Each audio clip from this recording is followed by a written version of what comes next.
हे आगरी कोळी बांधव यांनीच 1934 साली लालबागच्या राजाच्या मंडळाची स्थापना केली आणि पहिल्यांदा लालबागचा राजा विराजमान केला.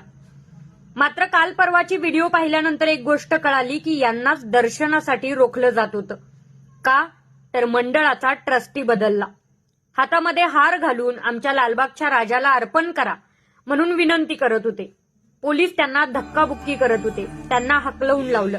त्यांच्या हातातला तो मानाचा हार त्या मानाच्या राजाच्या गळ्यात सुद्धा घालू दिला नाही.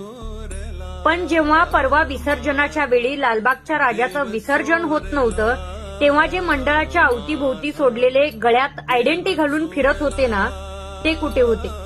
33 तास तिथे ना अंबानी होते, ना कुठले मंत्री, ना कुठले संत्री. हेच कोळी बांधव होते.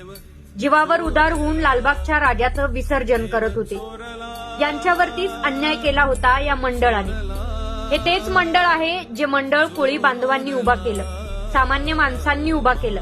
लालबागचा बाजार सुरळीत चालू व्हावा म्हणून याच कोळी बांधवांनी नवस केला. गणपतीरायाने तो नवस पूर्ण केला. म्हणूनच लालबागच्या राजा या मंडळाची स्थापना झाली आणि लालबागच्या राजाची पूजा व्हायला सुरुवात झाली. आणि याच कोळी बांधवांना त्याच लालबागच्या राजापासून दूर करण्यात आलं. का तर मंडळाचा ट्रस्टी बदलला. तो ट्रस्टी कोण होता?